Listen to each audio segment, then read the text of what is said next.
നമസ്കാരം. എല്ലാ പ്രേക്ഷകർക്കും അന്യോന്യത്തിലേക്ക് ഒരിക്കൽ കൂടി സ്വാഗതം. നമ്മളോടൊപ്പം ഇന്നുള്ളത് കേരള കോൺഗ്രസ് മാണി വിഭാഗം വിട്ടിറങ്ങിയ നേതാവ് ശ്രീ ഫ്രാൻസിസ് ജോർജാണ്. നമസ്കാരം. താങ്കളുടെ രാഷ്ട്രീയ ജീവിതത്തിലെ ഒരു പുതിയ ഘട്ടത്തിലേക്ക് പ്രവേശിച്ചിരിക്കുന്നു. താങ്കളുടെ പിതാവ് എല്ലാ കേരള കോൺഗ്രസ്സുകാരുടെയും ആദരവിന് പാത്രമായ KM ജോർജിൻ്റെ പാർട്ടിയിൽ നിന്ന് വിട്ട് പുറത്തേക്ക് ഇറങ്ങി വന്നിരിക്കുന്നു. എന്തുകൊണ്ട് ഇങ്ങനൊരു തീരുമാനമെടുത്തത്? വളരെ സന്തോഷത്തോടെയൊന്നുമല്ല, തികഞ്ഞ ദുഃഖത്തോടു കൂടി തന്നെയാണ്. കാരണം അരനൂറ്റാണ്ട് മുൻപ് 1964 ഒക്ടോബർ 9 എൻ്റെ പിതാവിൻ്റെ നേതൃത്വത്തിൽ കേരള കോൺഗ്രസ് പാർട്ടി രൂപം കൊണ്ടപ്പോൾ വളരെ വ്യക്തമായി പാർട്ടിയുടെ ആദർശങ്ങൾ എന്തായിരിക്കും, ലക്ഷ്യം എന്തായിരിക്കും, സമീപനങ്ങൾ എന്തായിരിക്കും എന്ന് പറഞ്ഞിരുന്നു. അഴിമതിരഹിത സൽഭരണമാണ് കേരളത്തിലെ ജനങ്ങൾക്ക് കേരള കോൺഗ്രസ് എന്ന പ്രസ്ഥാനം ആദ്യമായി വാഗ്ദാനം ചെയ്തത്. തങ്ങൾ അധികാരത്തിൽ വന്നാൽ അഴിമതിരഹിതമായി സൽഭരണം നടപ്പിലാക്കുമെന്നാണ് പറഞ്ഞത്. അതോടൊപ്പം തന്നെ ഏറ്റവും പ്രാധാന്യത്തോടു കൂടി പറഞ്ഞ മറ്റൊരു കാര്യമാണ് കാർഷിക മേഖല, കേരളത്തിൻ്റെ കാർഷിക മേഖലയുടെ സംരക്ഷണം. സാധാരണക്കാരായ ചെറുകിട ഇടത്തരം കർഷകരുടെ താല്പര്യങ്ങൾക്ക് വേണ്ടി, അവരെ സംരക്ഷിക്കാൻ വേണ്ടി വിട്ടുവീഴ്ചയില്ലാത്ത നിലപാട്. മറ്റൊന്ന്, അന്നത്തെ സാഹചര്യത്തിലും ഇന്നും ആ സാഹചര്യങ്ങൾ വളരെ പ്രസക്തമാണ്. ഇന്ത്യയുടെ ജനാധിപത്യ ഫെഡറൽ വ്യവസ്ഥിതിയിൽ കേന്ദ്ര സംസ്ഥാന ബന്ധങ്ങളിൽ ഒരു പുനർചിന്തനം ആവശ്യമാണ്. പ്രത്യേകിച്ച് സാമ്പത്തിക ബന്ധങ്ങളിൽ ഒരു പുനഃക്രമീകരണം ആവശ്യമാണ്. നമ്മുടെ രാജ്യത്തെ മതന്യൂനപക്ഷങ്ങൾ, ഭാഷാ ന്യൂനപക്ഷങ്ങൾ, അവർക്ക് സംരക്ഷണം ഉറപ്പാക്കണം. ഈ കാര്യങ്ങളൊക്കെ പറഞ്ഞുകൊണ്ടാണ് അരനൂറ്റാണ്ട് മുൻപ് കേരള കോൺഗ്രസിൻ്റെ ഉദയം കേരളത്തിലുണ്ടാകുന്നത്.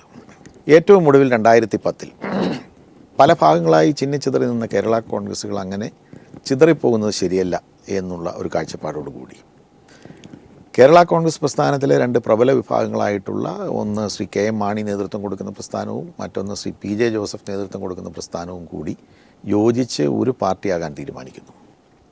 വളരെ നിർഭാഗ്യകരമെന്ന് പറയട്ടെ, വളരെ വേദനാജനകമെന്ന് പറയട്ടെ, ആ യോജിപ്പിൻ്റെ ധാരണയിൽ പറഞ്ഞ കാര്യങ്ങളിലൊന്നും തന്നെ ഒരു നടപടി അനുകൂലമായി ഉണ്ടായില്ല എന്നുള്ളതാണ് കേരള കോൺഗ്രസ് പഴയ J വിഭാഗത്തിൽപ്പെട്ട പ്രവർത്തകരെയും ഈ സംഘടനാ സംവിധാനത്തിൽ സജീവമായി പ്രവർത്തിപ്പിക്കുന്നവരെയും വേദനിപ്പിക്കുന്ന പ്രധാനപ്പെട്ട ഒരു കാര്യം. കേരള കോൺഗ്രസ് പാർട്ടിയുടെ ചരിത്രത്തിൽ ഇത്രയേറെ അവമതിപ്പ് ഈ പാർട്ടിയെക്കുറിച്ചുണ്ടായ ഒരു കാലഘട്ടം ഉണ്ടായിട്ടില്ല. മാണിക്കെതിരായ അഴിമതി ആരോപണങ്ങളാണോ? തീർച്ചയായിട്ടും. ഇവിടെ അഴിമതിരഹിത സൽഭരണം കേരള ജനതയ്ക്ക് വാഗ്ദാനം ചെയ്ത ഒരു പ്രസ്ഥാനത്തിൻ്റെ ഏറ്റവും ഉന്നതനായ നേതാവിനെതിരെ തുടരെ അഴിമതി ആരോപണങ്ങൾ വരുന്നു. വളരെ രൂക്ഷമായിട്ടുള്ള ആരോപണങ്ങൾ. ആ ആരോപണങ്ങൾ സംബന്ധിച്ച് ഗവൺമെൻറ് അന്വേഷണം ഏർപ്പെടുത്തുന്നു. അന്വേഷണത്തിന് ശേഷം ക്വിക്ക് വെരിഫിക്കേഷൻ, ത്വരിത പരിശോധന നടത്തുന്നു. അതിനുശേഷം FIR രജിസ്റ്റർ ചെയ്യുന്നു. അതിനുശേഷം നീണ്ട ഒരു വർഷക്കാലത്തെ അന്വേഷണത്തിന് ശേഷം വിജിലൻസ് കോടതി കണ്ടെത്തിയത് എന്താണ്? 2 സാഹചര്യങ്ങളിൽ കോഴ വാങ്ങി എന്നുള്ളതിന് ശക്തമായിട്ടുള്ള സാഹചര്യ തെളിവുണ്ട്. മറ്റ് 2 സാഹചര്യങ്ങൾ സംബന്ധിച്ചുള്ള വസ്തുതാപരമായിട്ടുള്ള പരിശോധന തുടരന്വേഷണത്തിലൂടെ നടത്താനാണ് വിജിലൻസ് കോടതിയുടെ നിർദ്ദേശം. ആ നിർദ്ദേശം വന്നപ്പോൾ രാജി സമർപ്പിക്കേണ്ടതിന് പകരം ആ നിർദ്ദേശത്തിനെതിരെ വിജിലൻസിനെതിരായിട്ടുള്ള പരാമർശനമുണ്ട്, അത് നീക്കിക്കിട്ടണമെന്നുള്ള വ്യാജേന ഹൈക്കോടതിയെ സമീപിക്കുന്നു. ഹൈക്കോടതിയുടെ പരാമർശനം വന്നപ്പോൾ അതിനേക്കാൾ ഗുരുതരമായിട്ടുള്ള പരാമർശനമാണ് ബഹുമാനപ്പെട്ട ശ്രീ KM മാണിക്കെതിരെ ഉണ്ടായത്. മാണി സാറിനെക്കുറിച്ച് സീസറിൻ്റെ ഭാര്യ സംശയത്തിന് അതീതയായിരിക്കണം എന്ന് വെച്ചാൽ, ഒരാൾ ആരോപണ വിധേയനായ വ്യക്തി ഭരണത്തിലിരുന്നു കൊണ്ട് നടത്തുന്ന ഒരു ആരോപണത്തെ സംബന്ധിച്ചിടത്തോളം ജനാധിപത്യ വ്യവസ്ഥിതിയിൽ ജനങ്ങൾക്ക് വിശ്വാസ്യത ഉണ്ടാകില്ല എന്നുള്ള സുപ്രധാനമായിട്ടുള്ള ഹൈക്കോടതി ജഡ്ജിൻ്റെ ആ പരാമർശനം വന്നു കഴിഞ്ഞപ്പോൾ രാജിവെക്കേണ്ട സാഹചര്യമാണ് ഉണ്ടായത്. അപ്പോൾ ഈ ആരോപണം വന്ന് എന്നിട്ടും മാണി സാർ അധികാരത്തിൽ തുടർന്നത് പാർട്ടിയുടെ കൂട്ടായ തീരുമാനം ഇല്ലാതെയായിരുന്നു? അങ്ങനെ കൂട്ടായിട്ടുള്ള ചർച്ചകളൊന്നും തന്നെ നടന്നിട്ടില്ല. അദ്ദേഹം വരുന്നു, ഞങ്ങളുടെ പാർട്ടിയിൽ ഈ യോജിപ്പിന് ശേഷം നടക്കുന്നത് എന്താണെന്ന് വെച്ചാൽ, ഇടയ്ക്കൊക്കെ കൂടുന്ന കമ്മിറ്റികളിൽ അദ്ദേഹം ഒരു നിലപാട് പറയുന്നു, അല്ലെങ്കിൽ അഭിപ്രായം പറയുന്നു. അതിൽ താങ്കൾ ഉന്നതാധികാര സമിതി അംഗമാണ്. ഉന്നതാധികാരം, അതെ, ഉന്നതാധികാര സമിതിയിൽ വേറിട്ട ശബ്ദം എന്ന് പറയുന്നത് ഞങ്ങളുടെ ചുരുക്കം ഏതാനും പേരുടെ മാത്രമേ ഉള്ളൂ. ബാക്കിയുള്ളവരൊക്കെ മാണിസാർ എന്ത് പറയുന്നു എന്ന് നോക്കി അതിനൊപ്പിച്ച് സംസാരിക്കുക എന്നുള്ളൊരു സമീപനമാണ് ഞങ്ങളുടെ ഉന്നതാധികാര സമിതിയിൽ സ്വീകരിച്ചു കൊണ്ടിരുന്നത്. അതിലൊക്കെയുള്ള എതിർപ്പാണോ ഇപ്പോഴത്തെ ഈ തീർച്ചയായിട്ടും. കാരണം അങ്ങനെ ഒരു ജനാധിപത്യ മൂല്യങ്ങളിൽ വിശ്വസിക്കുന്ന, ഉൾപാർട്ടി ജനാധിപത്യത്തിൽ വിശ്വസിക്കുന്ന, അഭിപ്രായ സ്വാതന്ത്ര്യത്തിൽ വിശ്വസിക്കുന്ന ഒരു പ്രസ്ഥാനത്തിനോ ആ പ്രസ്ഥാനത്തിൽ പ്രവർത്തിക്കുന്നവർക്കോ അങ്ങനൊരു പ്രസ്ഥാനത്തിൽ തുടരാനായിട്ട് കഴിയും. നിങ്ങൾ 4 പ്രമുഖ നേതാക്കൾ താങ്കളടക്കം പാർട്ടിയിൽ നിന്ന് പുറത്തു വന്നു. ഇതിനെക്കുറിച്ച് മാധ്യമങ്ങൾ ഇപ്പോൾ പറയുന്നത് കേരള കോൺഗ്രസ് എം പിളർന്നു എന്നത് മുതൽ 2 ഇലയിൽ 1 ഇല കൊഴിഞ്ഞു എന്ന് വരെ പറയുന്നുണ്ട്. പക്ഷെ സത്യത്തിൽ 4 നേതാക്കൾ പുറത്തിറങ്ങൽ മാത്രമാണ് ഇപ്പോൾ ഉണ്ടായിട്ടുള്ളത്. ഇതൊരു പിളർപ്പാണോ? ശരി, ഇത് തീർച്ചയായിട്ടും ഒരു പിളർപ്പ് തന്നെയാണ്, ആശയപരമായിട്ടുള്ളൊരു ധ്രുവീകരണം തന്നെയാണ്. കാരണം ഞാൻ പറഞ്ഞല്ലോ, ഞാൻ നേരത്തെ പറഞ്ഞ കാര്യങ്ങളിലുള്ള അഭിപ്രായ വ്യത്യാസമുള്ള, അതിനോട് യോജിക്കാത്ത, കേരള കോൺഗ്രസ് എന്ന പ്രസ്ഥാനം ശക്തമായ ഒരു ജനാധിപത്യ കക്ഷിയായി നിലകൊള്ളണമെന്ന് ആഗ്രഹിക്കുന്ന, ഇതിൻ്റെ ആരംഭത്തിൽ എന്ത് ആദർശ ലക്ഷ്യങ്ങൾ മുന്നോട്ട് വെച്ചോ അതിനുവേണ്ടി ശക്തമായ നിലപാട് സ്വീകരിക്കുന്ന ഒരു കക്ഷിയാകണമെന്ന് ആഗ്രഹിക്കുന്ന എല്ലാവരും ഞങ്ങളെടുത്തിട്ടുള്ള ഈ നിലപാടിനൊപ്പം വരും എന്ന് ഞങ്ങൾക്ക് ഉറപ്പാണ്. ചില നിരീക്ഷകരെങ്കിലും പറയുന്നത് ഇത് നേതാക്കൾക്ക് സീറ്റ് ഉറപ്പാക്കാൻ കഴിയാത്തത് കൊണ്ട് ഉള്ള പുറത്തോട്ട് വരലാണ് എന്ന് പറയുന്നു. അങ്ങനെ ഒരു പ്രചരണം ഇപ്പോൾ അഴിച്ചുവിട്ടിട്ടുണ്ട്. അപ്പോൾ അവർ തന്നെ പറഞ്ഞല്ലോ, ബഹുമാനപ്പെട്ട മാണി സാറ് പറഞ്ഞു, ജോസഫ് സാറ് പറഞ്ഞു, UDFൻ്റെ മറ്റ് നേതാക്കന്മാർ പറഞ്ഞു. ഇപ്പം ഞങ്ങൾ ഈ നേതൃത്വപരമായ പങ്ക് വഹിച്ച് പുറത്ത് വന്നിട്ടുള്ള ഞങ്ങൾക്ക് 3 പേർക്കും അവിടെ സീറ്റ് ഉറപ്പാണെന്നല്ലേ പറയുന്നത്. സുരക്ഷിതമായ സീറ്റ് ഇവിടെ ഉണ്ട്, നിങ്ങൾ പോകേണ്ട എന്നല്ലേ പറഞ്ഞത്. അത് ഉപേക്ഷിച്ചിട്ടാണല്ലോ ഞങ്ങൾ പുറത്തേക്ക് വന്നിട്ടുള്ളത്. ഞങ്ങളിന്ന് വളരെ അടിയന്തരമായി ഇങ്ങനെ ഒരു തീരുമാനമെടുക്കാൻ കാര്യം ഈ തെരഞ്ഞെടുപ്പിന് ശേഷം ഉണ്ടാകാൻ പോകുന്ന കേരള കോൺഗ്രസ് രാഷ്ട്രീയത്തിൽ വന്നു ഞങ്ങൾ ഭയപ്പെടുന്ന മാറ്റങ്ങളാണ്. ഇപ്പോൾ ഇവിടെ നിങ്ങൾ ശ്രദ്ധിച്ചിട്ടുണ്ട്, മാധ്യമങ്ങൾ ശ്രദ്ധിച്ചിട്ടുണ്ടാകും, BJPയുടെ ദേശീയ അധ്യക്ഷൻ ശ്രീ അമിത്ഷാ അദ്ദേഹം കോട്ടയത്ത് വരാൻ പോകുന്നു എന്ന് പറഞ്ഞപ്പോൾ യാതൊരു പ്രകോപനമോ അല്ലെങ്കിൽ യാതൊരുവിധ കാരണവുമില്ലാതെ ബഹുമാനപ്പെട്ട മാണി സാർ എന്താ പറഞ്ഞത്? അമിത്ഷാ കോട്ടയത്ത് വന്നാൽ ഞാൻ അദ്ദേഹത്തെ കണ്ടിരിക്കും. എന്തിനു വേണ്ടി അമിത്ഷായെ ബഹുമാനപ്പെട്ട KM മാണി സാർ കൂടി കാണണം? എന്താണ് അതിൻ്റെ ആവശ്യം? എന്താണ് അതിൻ്റെ അടിയന്തര പ്രാധാന്യം? അപ്പോൾ അങ്ങനെ ഒരു ബാന്ധവം കൂടി ഇപ്പോൾ പിന്നാമ്പുറത്ത് തുടങ്ങിയിരിക്കുന്നു എന്നൊക്കെ വ്യക്തമായിട്ടുള്ള സാഹചര്യങ്ങളുണ്ട്. അമിത്ഷായെ ജോസ് കെ മാണി കഴിഞ്ഞ ദിവസം കണ്ടു എന്ന് താങ്കളുടെ കൂടെയുള്ള ഒരു നേതാവ് ആരോപിച്ചു, ആന്റണി രാജു ആരോപിച്ചു. അത് നിഷേധിച്ചുകൊണ്ട് അതിന് തെളിവ് കൊണ്ടുവരാനാണ് മറുവിഭാഗം പറയുന്നത്. എന്തു പറയുന്നു? തെളിവ് കൊണ്ടുവരാൻ പറഞ്ഞാൽ ഇപ്പോൾ നമുക്ക് എങ്ങനെയാണ് ഒരു തെളിവ്, കൃത്യമായ തെളിവ് അതിന് കൊണ്ടുവരാൻ പറ്റുക? പക്ഷെ ഞങ്ങൾക്കൊക്കെ ഡൽഹിയിൽ പരിചയക്കാരും ബന്ധങ്ങളും ഒക്കെ ഉള്ളവരല്ലേ. അവർ തമ്മിൽ കൂടിക്കാഴ്ച നടന്നു എന്നാണ് വളരെ വ്യക്തമായി ഞങ്ങൾക്കറിയാൻ കഴിഞ്ഞിട്ടുള്ളത്. തെരഞ്ഞെടുപ്പ് കഴിഞ്ഞാൽ ജോസ് കെ മാണിയെ സഹമന്ത്രിയാക്കിക്കൊണ്ട് ഇവരുടെ ബാന്ധവത്തിന് ഔദ്യോഗിക രൂപം വരും എന്ന തരത്തിലുള്ള ഒരു ഡീലുണ്ടോ? ഇങ്ങനെ ഒരു ഡീലുണ്ടോ എന്ന് ചോദിച്ചാൽ എനിക്ക് കൃത്യമായതിന് തെളിവും തരാൻ കഴിയില്ല. അങ്ങനെയാണ് നമ്മൾ അതെ, പലതും കൂട്ടി വായിക്കുമ്പോൾ കേരള നിയമസഭയിലേക്കുള്ള തെരഞ്ഞെടുപ്പിന് ശേഷം ഇവിടെ UDF അല്ല അധികാരത്തിൽ വരുന്നത് എങ്കിൽ അങ്ങനൊരു നീക്കം ശക്തമായി നടത്തും എന്നുള്ളതിൻ്റെ വ്യക്തമായിട്ടുള്ള സൂചനകൾ ഞങ്ങൾക്ക് പല കോണുകളിൽ നിന്ന് ലഭിച്ചിട്ടുണ്ട്. അതാണ് ഞങ്ങൾ പറഞ്ഞത്. അപ്പോൾ അങ്ങനെ ഒരു സാഹചര്യം വരുമ്പോൾ ഞങ്ങളെപ്പോലുള്ളവർക്ക് എന്ത് നിലപാടെടുക്കാൻ കഴിയും? അതിനോട് യോജിച്ച് പോകാൻ കഴിയുമോ? അപ്പോൾ അത് കുറേ കൂടി സങ്കീർണമാകാൻ പോവുകയാണ്. ഈ തെരഞ്ഞെടുപ്പിൽ ആ പ്രസ്ഥാനത്തോടൊപ്പം നിന്ന് അതിൻ്റെ ചിഹ്നത്തിൽ മത്സരിച്ച് തെരഞ്ഞെടുപ്പിന് ശേഷം വിജയിച്ചു വന്നാൽ ഞങ്ങൾ ഇങ്ങനൊരു വലിയ പ്രതിസന്ധിയെ നേരിടേണ്ടതായിട്ട് വരും. ഈ കഴിഞ്ഞ നാളുകളിൽ പലപ്പോഴും സംഘപരിവാറിൻ്റെ പലവിധ അജണ്ട പല രൂപത്തിൽ പുറത്തു വരികയുണ്ടായി. അത് ബീഫ് വിവാദം അടക്കം ഉള്ള കാര്യങ്ങൾ ഉണ്ടായി. അപ്പോഴൊക്കെ കേരളത്തിലെ കോൺഗ്രസ് നേതൃത്വം, ഭരണ നേതൃത്വം ഒക്കെ അതിനോട് വേണ്ട രീതിയിൽ പ്രതികരിച്ചില്ല എന്ന ആരോപണം വളരെ ശക്തമായി ഉയർന്നു വന്നിരുന്നു. കേരള കോൺഗ്രസ് ഈ ഭരണത്തിലും മുന്നണിയിലും ഒക്കെ പങ്കാളിയായിരുന്നു. ആ കേരള കോൺഗ്രസിൻ്റെ ഒരു ഭാഗമായിരുന്നു നിങ്ങളും. അവിടെ നിന്നുകൊണ്ട്, പാർട്ടിക്ക് ഉള്ളിൽ നിന്നുകൊണ്ട് നിങ്ങൾ ഈ നിശബ്ദതയ്ക്കെതിരെ, ഈ മൗനത്തിനെതിരെ ശബ്ദം ഉയർത്തിയിരുന്നു. അല്ല, ബീഫ് വിവാദം ഒരു വശത്ത് നിൽക്കട്ടെ, അതിനപ്പുറമുള്ള ഒട്ടേറെ വിഷയങ്ങളുണ്ട്. UPA ഭരണകാലത്ത് കൊണ്ടുവന്ന ഗാഡ്ഗിൽ കസ്തൂരിരംഗൻ കമ്മിറ്റി റിപ്പോർട്ടുകൾ, ആ കാലഘട്ടത്തിൽ ഞങ്ങൾ പിന്തുണയ്ക്കുന്ന ഗവൺമെൻറ്റാണ് UPA ഗവൺമെൻറ്. ഇവിടെ അധികാരത്തിലിരിക്കുന്നു. പക്ഷെ ഞങ്ങൾക്ക് ഈ നയപരമായിട്ടുള്ള കാര്യത്തിൽ, തെറ്റായിട്ടുള്ള ഈ കാര്യത്തിൽ ഒരു നടപടിയും സ്വീകരിക്കാൻ കഴിയാത്ത രീതിയിൽ ഞങ്ങളുടെ പാർട്ടി മരവിച്ചു നിന്നു എന്നുള്ളതാണ്. അല്ല, ഞാൻ പറയുന്നത് തീർച്ചയായിട്ടും അദ്ദേഹത്തിന് ഉത്തരവാദിത്വം ഉണ്ടല്ലോ. പാർട്ടി ചെയർമാൻ എന്നുള്ള നിലയിൽ, പാർട്ടിയുടെ പാർട്ടി ലീഡർ എന്നുള്ള നിലയിൽ, ഗവൺമെൻറ്റിലെ പ്രമുഖനായിട്ടുള്ള അംഗം എന്നുള്ള നിലയിൽ തീർച്ചയായിട്ടും അദ്ദേഹത്തിന് ഉത്തരവാദിത്വമില്ലേ? അതിന്റെ കൂടി പശ്ചാത്തലത്തിലാണ് ഇടുക്കി ലോക്സഭാ മണ്ഡലത്തിൽ കഴിഞ്ഞ തവണയുണ്ടായ ചരിത്രത്തിലെ ഏറ്റവും വലിയ തോൽവി ഏറ്റുവാങ്ങിയത്. ഇപ്പൊ ആ തോൽവിയെ തിരിഞ്ഞു നോക്കുകയാണെങ്കിൽ ഫ്രാൻസിസ് ജോർജ് അതിനെ എങ്ങനെ വിലയിരുത്തും? തീർച്ചയായിട്ടും അങ്ങനെയുള്ള ജനങ്ങളെ ബാധിക്കുന്ന വിഷയങ്ങളിൽ, പ്രത്യേകിച്ച് ഇതുപോലുള്ള വളരെ മർമ്മപ്രധാനമായിട്ടുള്ള, അതായത് തലമുറകളെ ബാധിക്കുന്ന വിഷയത്തിൽ നമ്മൾ നിസ്സംഗത പാലിച്ചാൽ തീർച്ചയായിട്ടും ജനങ്ങൾ പ്രതികരിക്കും. ഈ സർക്കാരിൽ കെ എം മാണി മാത്രമല്ല, സർക്കാരിന് നേതൃത്വം കൊടുക്കുന്ന മുഖ്യമന്ത്രി ഉമ്മൻചാണ്ടി അടക്കം നിർഭാഗ്യവശാൽ ചരിത്രത്തിൽ ഒരിക്കലും ഇല്ലാത്ത വിധം അഴിമതി ആരോപണം ഒരു മുഖ്യമന്ത്രി നേരിടുന്ന സാഹചര്യം ഉണ്ടായി. ആ ഘട്ടത്തിലൊക്കെ വേണ്ട പോലെ നിലപാടെടുക്കാൻ കഴിയാതെ പോയത് കെ എം മാണിയുടെ മടിശീലയിൽ കനമുള്ളത് കൊണ്ടാണ് എന്നും കഴിഞ്ഞ ദിവസം നിങ്ങളുടേതായ വാർത്താക്കുറിപ്പ് തന്നെ തീർച്ചയായിട്ടും ആരോപിക്കുകയുണ്ടായി. തീർച്ചയായിട്ടും കെ എം മാണി അഴിമതി നടത്തിയെന്ന് വിശ്വസിക്കുന്നുണ്ടോ? നടത്തി എന്ന് വിശ്വസിക്കാനുള്ള മതിയായ സാഹചര്യ തെളിവുകളുണ്ട്. ഞങ്ങൾക്കൊക്കെ ഒട്ടേറെ വിവരങ്ങൾ കിട്ടുമല്ലോ. അങ്ങനെ അഴിമതി ആരോപണമുണ്ടായ സാഹചര്യത്തിൽ വന്ന പ്രതികരണങ്ങൾ നമ്മൾ സസൂക്ഷ്മം നിരീക്ഷിച്ചാൽ നമുക്കറിയാം. എന്തോ മറയ്ക്കാനുണ്ട്, എന്തോ ഒളിക്കാനുണ്ട് എന്ന് വ്യക്തമാകുന്ന രീതിയിലുള്ള പ്രതികരണങ്ങളാണ് അദ്ദേഹത്തിൽ നിന്നും അദ്ദേഹവുമായി ബന്ധപ്പെട്ടവരിൽ നിന്നും വന്നുകൊണ്ടിരുന്നത്.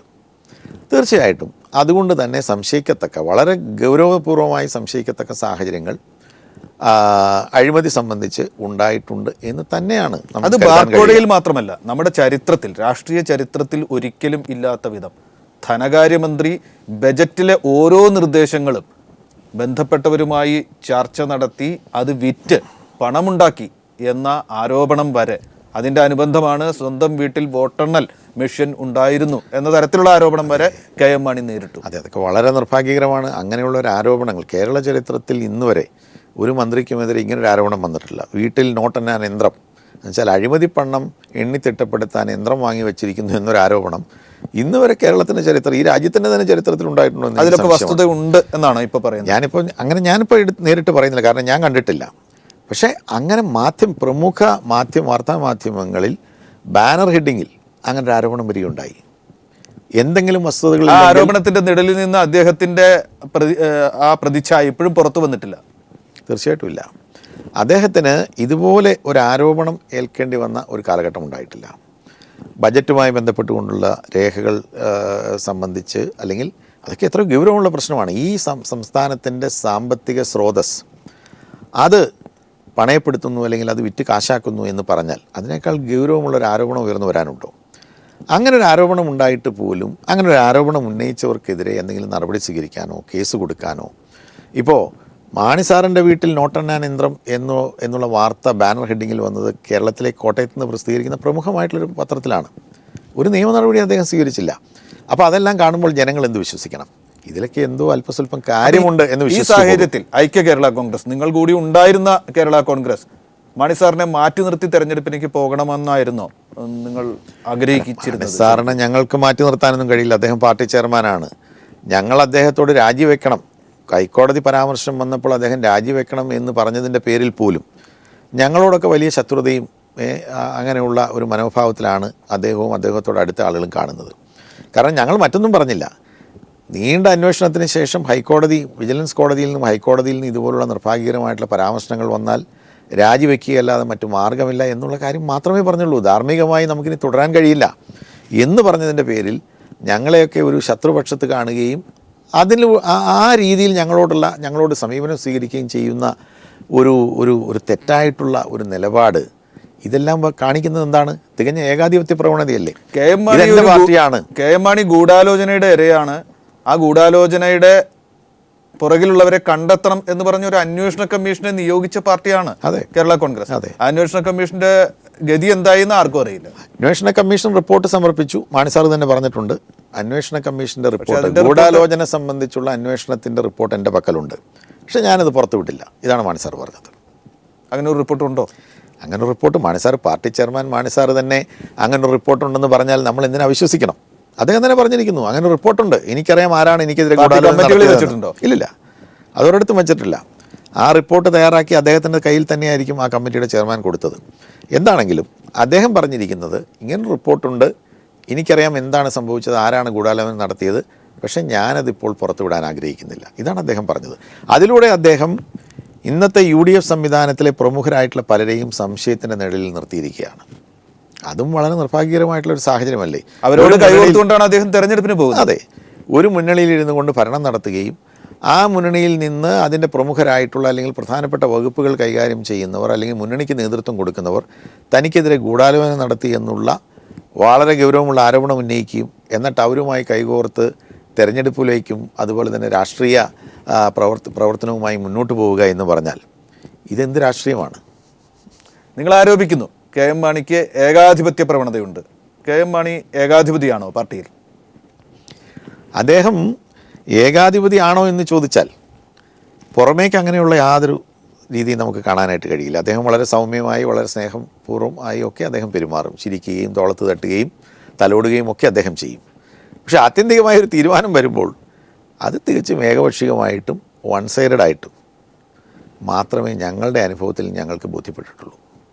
പണ്ടൊരിക്കൽ പാർട്ടി ചെയർമാൻ പദവും മന്ത്രി പദവും ഒരുമിച്ച് ഒരാൾ കൈകാര്യം ചെയ്യരുത് എന്ന് പറഞ്ഞ് താങ്കളുടെ പിതാവിനെ അധികാരത്തിൽ നിന്ന് നീക്കി നിർത്തിയ ഒരു പാരമ്പര്യമുള്ള നേതാവാണ് അദ്ദേഹം. അതെ, അന്ന് അദ്ദേഹം അങ്ങനൊരു തിയറിയാണ് കൊണ്ടുവന്നത്. 58 വയസ്സ് മാത്രം പ്രായമുണ്ടായിരുന്ന എൻ്റെ പിതാവ് വെറും 9 മാസക്കാലം മാത്രം മന്ത്രിയായിരുന്ന എൻ്റെ പിതാവിനെതിരെ ഇങ്ങനെ 2 സ്ഥാനങ്ങൾ വഹിക്കാൻ പാടില്ല, പാർട്ടി ചെയർമാനും പാർട്ടിയുടെ മന്ത്രിയും ഒരാളാകാൻ പാടില്ല എന്നുള്ള ഒരു തിയറി ഇദ്ദേഹത്തിൻ്റെ നേതൃത്വത്തിൽ കൊണ്ടുവന്നു. എൻ്റെ പിതാവ് പറഞ്ഞു, ശരി ആയിക്കൊള്ളട്ടെ, ഞാൻ മാറി നിൽക്കുന്നു, മന്ത്രിസ്ഥാനം ശ്രീ കെ എം മാണിക്ക് എടുക്കാം, ഞാൻ പാർട്ടി ചെയർമാനായിട്ട് തുടർന്നു കൊള്ളാം എന്ന് പറഞ്ഞ് അദ്ദേഹം മാറി നിൽക്കുകയാണുണ്ടായത്. അത് കഴിഞ്ഞ് അദ്ദേഹം തന്നെ ഈ 2 പദവും ഒരുമിച്ച് എത്രയോ കാലങ്ങളായിട്ട് ഇപ്പോൾ അദ്ദേഹത്തിന് മാണിസാറിന് ഏതാണ്ട് 84 വയസ്സായി. കഴിഞ്ഞ എനിക്ക് തോന്നുന്നു 25-30 വർഷക്കാലമായി അദ്ദേഹം മന്ത്രിയാണ്, പാർട്ടി ചെയർമാനാണ്, പാർലമെൻ്ററി പാർട്ടി ലീഡറാണ്. അങ്ങനെ എല്ലാ സ്ഥാനങ്ങളും അദ്ദേഹം തന്നെയാണ് വഹിക്കുന്നത്. ഞാനിപ്പോൾ അതിലൊന്നും വലിയ ആക്ഷേപമൊന്നും ഞാൻ പറയുന്നില്ല, അതിപ്പോൾ അദ്ദേഹത്തിൻ്റെ ഇഷ്ടം. ആ കാലം അങ്ങനെ അദ്ദേഹം മന്ത്രി അല്ലാതായി മാറിയതിന് ശേഷം അദ്ദേഹത്തിൻ്റെ ജീവിതത്തിൻ്റെ ഇരുണ്ട അധ്യായങ്ങളിലേക്ക് അദ്ദേഹം പോകുന്നൊരു കാഴ്ചയാണ് ഉണ്ടായിരുന്നത് എന്ന് പറഞ്ഞു കേട്ടിട്ടുണ്ട്. ആ കാലം മകൻ എന്ന നിലയ്ക്ക് താങ്കൾക്ക് ഓർമ്മയുണ്ട്? ഇല്ലില്ല, മന്ത്രി ആയതിനു ശേഷം അദ്ദേഹത്തിന് അങ്ങനെ ഒരു ഇരുണ്ട കാലഘട്ടമൊന്നും ഉണ്ടായിട്ടില്ല. അദ്ദേഹത്തിന് പിന്നീട് ഒരു വേണ്ട തരത്തിലുള്ള ഒരു ആദരവ് കിട്ടിയില്ല എന്ന അർത്ഥത്തിലാണ്. ഇല്ലില്ല, എക്കാലത്തും അദ്ദേഹത്തിനെ സംബന്ധിച്ചിടത്തോളം അങ്ങനെ അദ്ദേഹം വിശ്വസിച്ച് കൂടെ സഹോദരങ്ങളെപ്പോലെ കരുതിയിരുന്നവരിൽ നിന്ന് ഇങ്ങനൊരു നീക്കമുണ്ടായപ്പോൾ അദ്ദേഹത്തിന് വലിയ ഹൃദയവേദന ഉണ്ടായി എന്നുള്ളത് സത്യമാണ്. ജോസ് കെ മാണിയെ പാർട്ടി ചെയർമാനാക്കാൻ വേണ്ടിയാണ് ഇപ്പോഴത്തെ അദ്ദേഹത്തിൻ്റെ നീക്കങ്ങൾ. ഇപ്പോൾ നിങ്ങളെപ്പോലുള്ള ഒരുപാട് 2ാം നിരയിലുണ്ടായിരുന്ന നേതാക്കളോട് അനീതി ചെയ്തുകൊണ്ട് അദ്ദേഹം മുന്നോട്ട് പോകുന്നത് എന്ന് താങ്കൾക്ക് തോന്നിയിട്ടുണ്ടോ? എനിക്കറിയില്ല ജോസ് കെ മാണിയെ പാർട്ടി ചെയർമാനാക്കാൻ അദ്ദേഹം തീരുമാനിച്ചിട്ടുണ്ടോ എന്നറിയില്ല. പക്ഷെ പലതും കാണുമ്പോൾ പലതും കൂട്ടി വായിക്കുമ്പോൾ പലർക്കും അങ്ങനെയുള്ള സംശയങ്ങൾ തോന്നുന്നു എന്നുള്ളതാണ്. ഞാൻ അങ്ങനെ ഒരു ആരോപണം ഉന്നയിക്കുന്നില്ല. പുത്രവാത്സല്യം അദ്ദേഹത്തിൻ്റെ ദൗർബല്യമാണോ? അദ്ദേഹത്തിന് ദൗർബല്യമായിരിക്കും, ദൗർബല്യമാണ് എന്ന് വേണം കരുതാൻ. അതിപ്പോൾ സ്വാഭാവികമാണ്, അങ്ങനെയാണ് പറയുന്നത്. അല്ല, ജോസ് കെ മാണിയോ അല്ലെങ്കിൽ ആരുമോ പൊതുരംഗത്ത് വരുന്നതിനോ സ്ഥാനങ്ങൾ അലങ്കരിക്കുന്നതിനോ ഒന്നും ഒരു തെറ്റുമില്ല. ഇപ്പം ജനങ്ങൾ തിരഞ്ഞെടുത്ത് ഏതെങ്കിലും ഒരു സ്ഥാനത്ത് വരുന്നതിലൊന്നും ഒരു തെറ്റുമില്ല. കഴിഞ്ഞ ദിവസം താങ്കളുടെ ഒരു സഹപ്രവർത്തകൻ പറഞ്ഞു, താങ്കൾ കെ എം ജോർജിൻ്റെ മകനാണ് എന്ന പദവിയിലാണ് ബാങ്കറായിരുന്ന താങ്കളെ പിടിച്ച് നേതാവാക്കിയത് എന്ന തരത്തിലുള്ള പരാമർശം പഴയ സഹപ്രവർത്തകൻ പറയുന്നില്ല. ആയിക്കൊള്ളട്ടെ, എൻ്റെ പിതാവ് ജീവിച്ചിരുന്നപ്പോൾ ഞങ്ങളെ ആരെയും ഒരു സ്ഥാനത്തും കൊണ്ടുവന്നിട്ടില്ല. എൻ്റെ പിതാവിൻ്റെ മരണശേഷം ഏതാണ്ട് 12 വർഷം കഴിഞ്ഞിട്ടാണ് ഞാൻ ഔദ്യോഗികമായി കേരള കോൺഗ്രസ് പാർട്ടിയിൽ ഒരു മെമ്പർഷിപ്പ് എടുത്ത് അംഗമാകുന്നത്. 12 വർഷത്തിന് ശേഷം. താങ്കൾ നേതാവായെങ്കിൽ തന്നെ അത് അപ്പൻ്റെ ചെലവിൽ വേണ്ട. അല്ല, അങ്ങനെയല്ല. അങ്ങനെ ഒരിക്കലും അദ്ദേഹം അങ്ങനെ ഒരു സമീപനം അദ്ദേഹം ഒരിക്കലും സ്വീകരിച്ചു. വാസ്തവത്തിൽ അദ്ദേഹം ഞങ്ങളോടൊക്കെ ഈ രംഗത്തേക്ക് അങ്ങനെ വരണ്ട എന്നാണ് ഞങ്ങളോട് പറഞ്ഞിരുന്നത്. എവിടെയെങ്കിലും സ്വസ്ഥമായി അടങ്ങി ഒതുങ്ങി എന്തെങ്കിലും ജോലി ചെയ്ത് ജീവിച്ചുകൊള്ളാൻ മാത്രമേ അദ്ദേഹം പറഞ്ഞിട്ടുള്ളൂ. കഴിഞ്ഞ ദിവസം നിങ്ങൾ പി ജെ ജോസഫിനെ ചെന്ന് കണ്ടിരുന്നു, ഈ വേർപിരിയലിനെ പറ്റി പറഞ്ഞു എന്നാണ് വാർത്ത. അദ്ദേഹം സത്യത്തിൽ എന്താണ് പറഞ്ഞത്?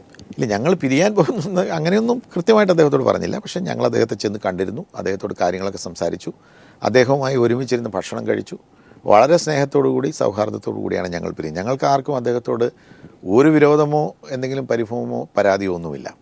അദ്ദേഹത്തിൻ്റെ ഇന്നത്തെ ഒരു പ്രത്യേക സാഹചര്യത്തിൽ അദ്ദേഹത്തിന് പഴയ കാലത്തെ പോലെ കാര്യങ്ങൾ ശക്തമായി കാര്യങ്ങൾക്ക് വേണ്ടി അല്ലെങ്കിൽ അദ്ദേഹത്തിൻ്റെ സഹപ്രവർത്തകർക്കോ അല്ലെങ്കിൽ അദ്ദേഹത്തോടൊപ്പം നിന്ന പഴയ ജോസഫ് വിഭാഗത്തിൽപ്പെട്ടവർക്കോ വേണ്ടി ഒരുപക്ഷെ അദ്ദേഹത്തിന് വാദിക്കാനോ പറയാനോ ഒക്കെ കഴിയുന്നില്ലായിരിക്കാം. ഞങ്ങളത് മനസ്സിലാക്കുന്നു. നിങ്ങളുടെ കൂടെ ഉണ്ടോ? തീർച്ചയായിട്ടും ഉണ്ടാകുമെന്നാണ് ഞാൻ കരുതുന്നത്. കാരണം അദ്ദേഹത്തിന് ഞങ്ങളെ അങ്ങനെ മറക്കാൻ കഴിയില്ല. കാരണം അദ്ദേഹത്തിൻ്റെ കൂടെ കഴിഞ്ഞ ഒരു 3 പതിറ്റാണ്ട് കാലം എല്ലാ അവസരങ്ങളിലും അദ്ദേഹത്തിൻ്റെ ഉയർച്ചയിലും അദ്ദേഹത്തിന് എന്തെങ്കിലുമൊക്കെ ബുദ്ധിമുട്ടുണ്ടായിട്ടുള്ള അവസരത്തിലുമൊക്കെ ഞങ്ങളൊക്കെ വളരെ അചഞ്ചലമായ ഉറച്ച നിലപാടുമായി ഒരുമിച്ച് നിന്നവരാണ്. ഇന്നല്ലെങ്കിൽ നാളെ അദ്ദേഹം നിങ്ങളുടെ കൂടെ വരുമോ? ഞങ്ങളുടെ പ്രതീക്ഷയും പ്രാർത്ഥനയും അതാണ്. ജോസഫ് സാറ് ഞങ്ങളോടൊപ്പം ഉണ്ടാകണമെന്നാണ് ഞങ്ങൾ ആഗ്രഹിക്കുന്നത്. കാരണം ഇത്രയും കാലത്തെ ബന്ധമല്ലേ, ഞങ്ങളോടൊക്കെ അദ്ദേഹത്തിന് വളരെ സ്നേഹവും വാത്സല്യമായിരുന്നു. അപ്പോൾ അതങ്ങനെ എളുപ്പത്തിൽ ഞങ്ങൾക്ക് മറക്കാൻ കഴിയില്ല, അദ്ദേഹത്തിനും മറക്കാൻ കഴിയില്ല എന്നാണ് എൻ്റെ വിശ്വാസം. അദ്ദേഹം അങ്ങനെ മറക്കില്ല. അപ്പോൾ അദ്ദേഹം ഒട്ടും വൈകാതെ തന്നെ ഒരു നിലപാട് സ്വീകരിച്ച് ഞങ്ങൾ ഈ എടുത്തിട്ടുള്ള നിലപാടുമായി ഒരുമിച്ച് പോകും എന്ന് തന്നെയാണ് ഞങ്ങളുടെ പ്രതീക്ഷ. നിങ്ങൾ ഒരു പുതിയ പാർട്ടി ഉണ്ടാക്കും? ഒരു രാഷ്ട്രീയ പ്രസ്ഥാനം ഉണ്ടാകേണ്ടിയിരിക്കുന്നു. പുതിയ പാർട്ടി എന്ന് പറഞ്ഞാൽ പഴയ കേരള കോൺഗ്രസ് 64 രൂപം കൊണ്ട കേരള കോൺഗ്രസ് പുനർജീവിപ്പിക്കേണ്ട രാഷ്ട്രീയ ഭൗതിക സാഹചര്യങ്ങളാണ് നിലവിൽ വന്നിട്ടുള്ളത്. പുതിയ രാഷ്ട്രീയ പാർട്ടി ഉണ്ടാക്കും എന്ന് പറഞ്ഞാൽ ഒരു കാര്യം, പഴയ കേരള കോൺഗ്രസിനെ അതേ ലക്ഷ്യങ്ങൾ മുന്നിൽ വെച്ചുകൊണ്ട് പുനരുജ്ജീവിപ്പിക്കും എന്ന് പറഞ്ഞാൽ മറ്റൊരു കാര്യം. കണ്ണു തെളിഞ്ഞ രാഷ്ട്രീയ നേതാവായ താങ്കളോട് ഞാനത് പറയേണ്ടതില്ല. രണ്ടാമത്തെ പ്രസ്താവനയ്ക്ക് അത്തരമൊരു കേരള കോൺഗ്രസിൽ നിന്ന് പല കാലത്തിൽ വിട്ടുപോയ ആളുകൾ അതിലേക്ക് വരണം എന്ന സന്ദേശം കൂടി ഉണ്ട് എന്ന് മാധ്യമപ്രവർത്തകരായ ഞങ്ങൾക്കൊക്കെ ചിലപ്പോൾ തോന്നിയെന്ന്. തീർച്ചയായിട്ടും മറ്റ് കേരള കോൺഗ്രസുകൾ നിങ്ങളുടെ കൂടെ വരണം എന്ന സന്ദേശം മുന്നോട്ട് വെക്കുന്നുണ്ട്. ഇല്ല, ഞാനിപ്പോൾ ചിന്നിച്ചെതറി കിടക്കുന്ന കക്ഷികളെല്ലാം കേരള കോൺഗ്രസ് എന്ന പേരിൽ കിടക്കുന്നവരെല്ലാം ഇങ്ങോട്ട് ഓടി വരണമെന്നൊന്നും ഞാൻ പറയുന്നില്ല. പക്ഷേ ആയിരക്കണക്കിന് അല്ലെങ്കിൽ 10,000-കണക്കിന് കേരള കോൺഗ്രസ് പ്രവർത്തകർ ഈ കാലാകാലങ്ങളിലുണ്ടായിട്ടുള്ള പിളർപ്പുകളും വേർപിരിയലും ഒക്കെ മൂലം മനോവേദനയോടുകൂടി വിഷമത്തോടുകൂടി സജീവ കേരള കോൺഗ്രസ് പ്രവർത്തനത്തിൽ നിന്ന് അകന്നു കഴിയുന്നവരുണ്ട്. എന്നെ ഒട്ടേറെ പേർ വിളിക്കുകയുണ്ടായി. അവരെല്ലാം തിരിച്ചു വരാൻ ആഗ്രഹം പ്രകടിപ്പിച്ചിട്ടുണ്ട്. അങ്ങനെ വരുന്നവരെ തീർച്ചയായിട്ടും ഉൾക്കൊള്ളാൻ ഞങ്ങൾ വളരെ സന്തോഷത്തോടു കൂടി തയ്യാറാകും എന്നുകൂടി ഈ അവസരത്തിൽ ഞാൻ പറയുന്നു. ഈ പ്രസ്ഥാനത്തിൻ്റെ രാഷ്ട്രീയ ഭാവി എന്തായിരിക്കും? അല്ലെങ്കിൽ തന്നെ മാസങ്ങളായി ഇടതുപക്ഷ ജനാധിപത്യ മുന്നണിയുമായി ചർച്ച നടത്തിക്കൊണ്ടിരുന്നവരാണ് പുറത്തുപോയത് എന്നാണ് ഇന്ന് മണി സാർ പറഞ്ഞിരിക്കുന്നില്ല. ഞങ്ങളൊരു മാസങ്ങളുമായിട്ടും ചർച്ച നടത്തിയിട്ടില്ല. അങ്ങനെയുള്ള യാതൊരുവിധ ബന്ധങ്ങൾക്കോ ഒന്നും പോയിട്ടില്ല. ഞങ്ങളൊരു നിലപാട് സ്വീകരിച്ചു. ആ നിലപാടിന് ശേഷം ഞങ്ങൾ പുറത്തു വന്നിരിക്കുന്നു. ഇനി ഭാവി രാഷ്ട്രീയ കൂട്ടുകെട്ടുകൾ എന്തായിരിക്കണം, രാഷ്ട്രീയ തീരുമാനങ്ങൾ എന്തായിരിക്കണം എന്നുള്ളതിനെ സംബന്ധിച്ച് ഞങ്ങൾ ചർച്ചകൾ നടത്തും. അങ്ങനെ ചർച്ചകൾക്കൊടുവിൽ ഞങ്ങളൊരു തീരുമാനത്തിൽ എത്തിച്ചേരും. ആ തീരുമാനം എന്ന് പറയുന്നത് സ്വാഭാവികമായി ഞാൻ പറഞ്ഞല്ലോ, ഇന്നത്തെ ദേശീയ സംസ്ഥാന രാഷ്ട്രീയ സാഹചര്യത്തിൽ മതേതരത്വ പുരോഗമന പ്രസ്ഥാനങ്ങളുമായി യോജിച്ച് നിന്നുകൊണ്ട് പോവുക എന്നുള്ളത് തന്നെയാണ് കാലഘട്ടത്തിൻ്റെ ആവശ്യം. ആ നിലപാടായിരിക്കും ഞങ്ങൾ സ്വീകരിക്കുക. വളരെയധികം നന്ദി. Thank you.